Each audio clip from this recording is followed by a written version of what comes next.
On a hot afternoon, the coffee shop on the corner of 4th Street in Sacramento was buzzing with customers. "Hazelnut latte for Mr. Pierce," the female barista behind the counter shouted. "Here's your change, Mr. Pierce," said the barista, jingling and clinking the coins. "Thank you, miss," said the old man, dressed in a black three-piece suit. "I am looking for Kevin. I suppose he works here?" "Kevin, someone at the counter for you," the lady barista shouted. A young man, dressed in his blue work clothes, approached the cash counter. "Yes, Nina? Who is it?" "Mr. Pierce. Kevin is here." Nina told Pierce as he turned towards Kevin, standing right behind him. "Why are you here?" a shocked Kevin said. "Let's go out and talk." Kevin opened the glass door of the cafe and asked Pierce in a stern voice, "What do you want?" "I want you to come back, Mr. Bennett," said Bob Pierce. "You want me to return to the Bennett family?" Kevin couldn't believe the audacity Bob Pierce had to ask him this. The unexpected conversation revealed Kevin's menacingly cold expression.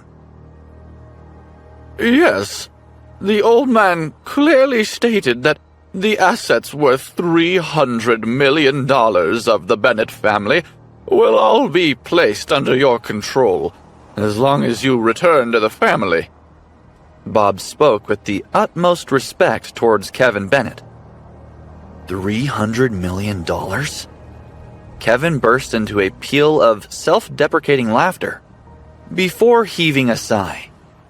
"Oh, the Bennett family does have a lot of money to spare, don't they, Bob?"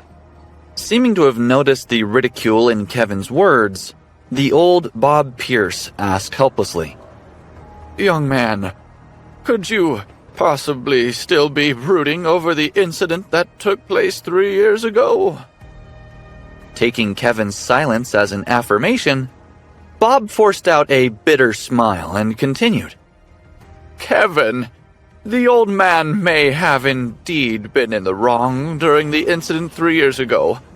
Ever since then, however, he has also paid a huge price for that matter. Why don't you give him a second chance?" "A second chance?" Kevin sneered with a hint of ridicule. After all, why should Harvey Bennett get a second chance when he never even gave Kevin's mother that exact option? Having witnessed the death of his mother with his own eyes 3 years ago, Kevin vowed never to extinguish the burning flame of rage within his heart. Although the Bennett family possessed wealth in abundance, Harvey Bennett refused to pay even a minuscule fraction of that wealth to treat his mother's illness. Despite begging like a dog in front of that despicable fiend, he remained unfazed and held no intentions of saving his mother. Even then, Harvey sought a second chance? Thinking back to that incident, Kevin stood his ground and shook his head with unspeakable ridicule. "Could it be that you intend to work as a waiter and delivery boy for your entire life?" Bob Pierce sighed and asked, after taking notice of Kevin's undying resolve. During these past 3 years, after leaving the Bennett family, Kevin married into the Wright family as a son-in-law. He lowered his status greatly compared to his original life in the Bennett family. Still, he had even been ostracized and forced to endure the constant ridicule of the Wright family. "I would rather remain as a waiter, delivery man, or hell, even a janitor than give up my life entirely," Kevin stated with a faint smile. Bob Pierce replied with a slightly twisted expression. "Young man, what are you trying to say?" "Nothing much," Kevin replied as he shook his head. "Mr. Pierce, you may go back now." Tell Harvey and the entire Bennett family that I will return sooner or later. However, I will be doing so for another reason, not because of the wealth." Bob stood petrified in shock as he gazed at Kevin's leaving figure before revealing a conflicted expression. Along the way, Kevin kept pondering over his decision. Ever since he was born, he had been living a comfortable life in the Bennett family. Due to his identity as an illegitimate child, however, he had always been looked down on and disregarded by the family members. Even the family servants would not hesitate to scold and bully him. Kevin originally thought he would keep living as a maggot in the Bennett family until he died. Only until his mother fell ill 3 years ago did he truly understand that the bastards of the family held no intentions of giving him the chance to be that very maggot. On a certain night, when Kevin's mother fell extremely sick, he knelt in front of the entire family like a dog and pleaded with them to save his mother. However, no one helped the mother and son. Instead, everyone turned a blind eye to his pleading words. In the end, his mother passed away from her illness. Witnessing the death of his mother traumatized him for the rest of his childhood days. At that time, he truly understood his place within the Bennett family. From the perspectives of the members of the family, the pair of mother and son were nothing but mere insects that held little to no value. They did not even consider them humans. After his mother's demise, Kevin decided to part ways with the Bennett family.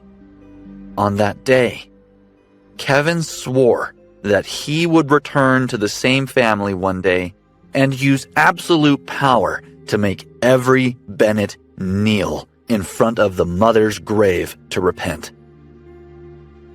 His resolve, however, was nothing but mere words stated by a young child. On the second day after leaving the Bennett family, Kevin found himself in a predicament, as he was chased by a group of thugs with intentions to murder him. If he had not run into Alan Wright by pure coincidence, he would have already been mutilated and turned into a corpse. At that point, it was as clear to him that the Bennett family sent the thugs. Kevin Bennett was nothing but a mere ant before the gorilla known as the Bennett family. After becoming the son-in-law of the Wright family, Kevin's days gradually began to calm down. Even though he still had to endure the family's mocking gazes, he managed to survive and live on as a human being. While he may have wished to live in peace for the rest of his life, the rain that withered into a small drizzle began pouring once more. Despite their previous failed attempts at murdering him, the Bennett family had come to find him again. To his utmost surprise, the Bennett family offered him the chance to inherit the wealth and become a multi-billionaire. However, in the third generation of the great Bennett family, more than 100 adult males had the qualifications to inherit the throne. Thus, it would be extremely difficult for an illegitimate child to inherit the Bennett family, no matter how much support he would gather. This was, without a doubt, a plot created against him.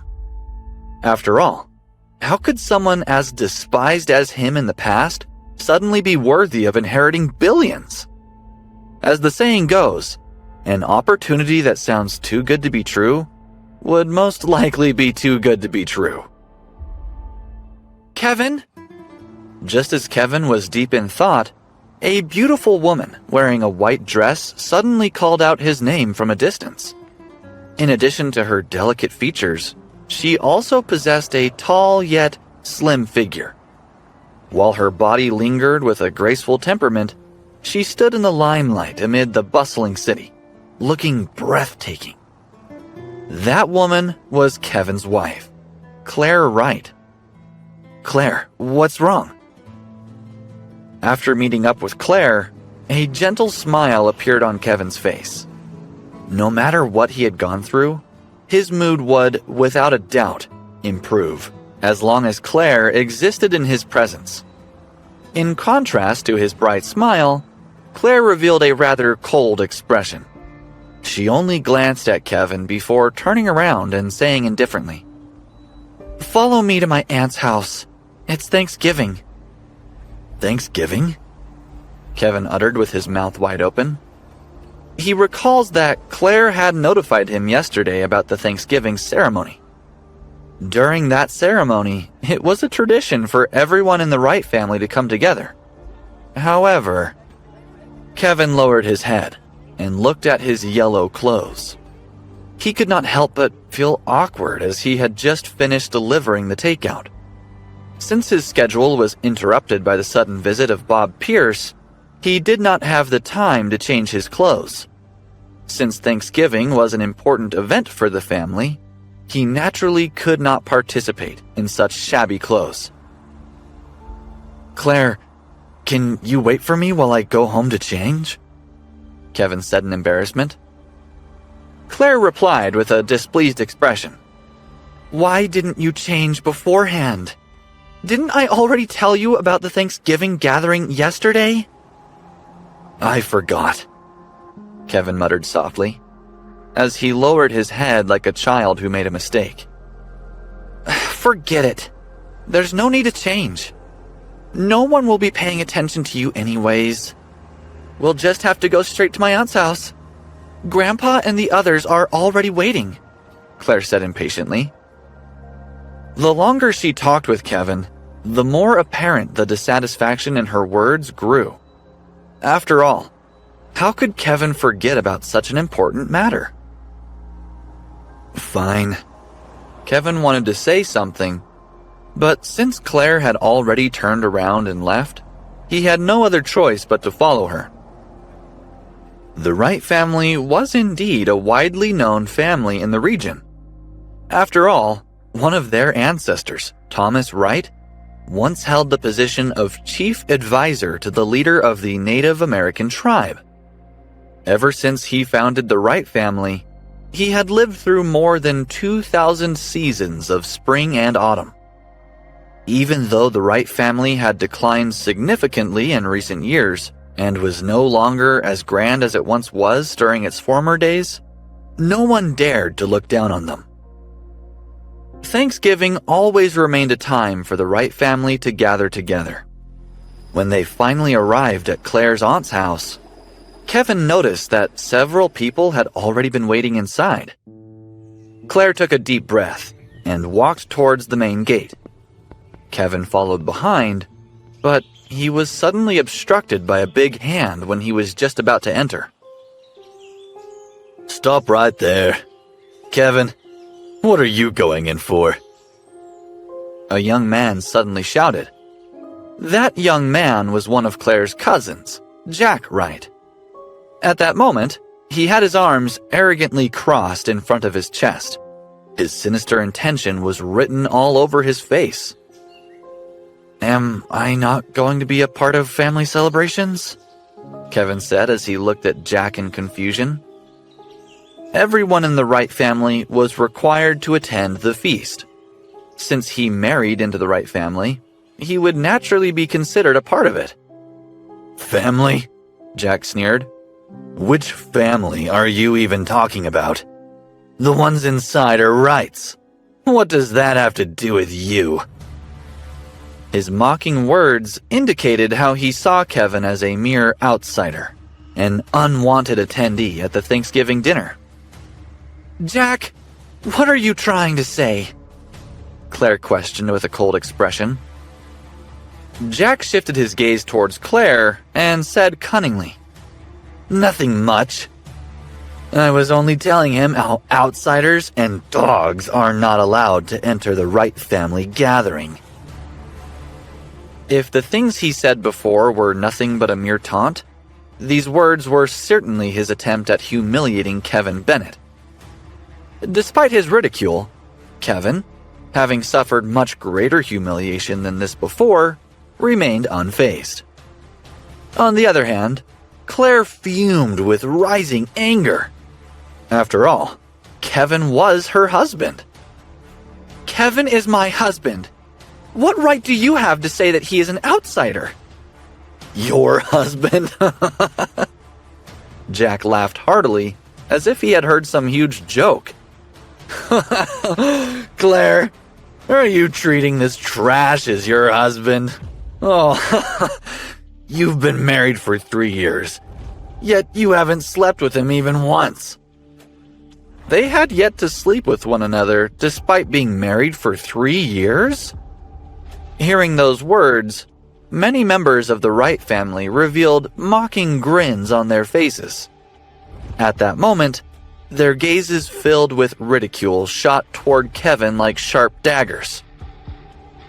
They could not comprehend how useless Kevin was to have not slept a single time with a beauty such as Claire on the same bed, even once during the past 3 years. Could it be that something was wrong with that good-for-nothing brat? Claire's expression changed drastically. Indeed, she had been married to Kevin for 3 years, and let alone going to bed, she had not even held his hand once. She originally thought that only a small portion of people within the family knew about this matter, but now, it seems she could no longer hide that fact. Claire, why don't you go in first? I suddenly remember that I still have a takeout delivery, Kevin muttered, and forced out a soft laugh. He could certainly face the ridicule of the Wright family people directly, but he did not want his wife to face the same embarrassment from being associated with him. Noticing how Kevin feigned his response, Claire's heart ached for whatever reason. Even after being married for 3 years, she had never treated Kevin as her husband. Kevin, nevertheless, cared for her with his utmost abilities, despite being treated so coldly. Whether it was a windy or rainy day, Kevin would always pick her up at work on time. Furthermore, whenever he noticed that she was having a bad day, he would always try his best to brighten up her day with his gentle smile. When standing in her presence, this man would constantly disregard everything thrown at him. He would never show even a slight hint of anger, and would do whatever he could to cater to her every need. As time went on, she would naturally develop feelings for him. As a layer of mist suddenly clouded Claire's eyes, she could not help but wonder why Kevin would always treat her so well. Kevin took a deep breath and turned around to leave. He knew that if he continued to stand here, he would only be asking for humiliation. However, just as he turned around and was about to walk away, a resolute and decisive voice sounded out from behind him. "The two of us will enter together." Kevin suddenly felt a soft and warm touch, grasping his hand upon hearing those words. Hey all, Kevin here. Can't wait for you to watch my story, The Billionaire Bastard. Season 1 is now streaming on the Pocket FM Universe YouTube channel. To watch the next episode, tap here, and to watch the full season, click on the playlist.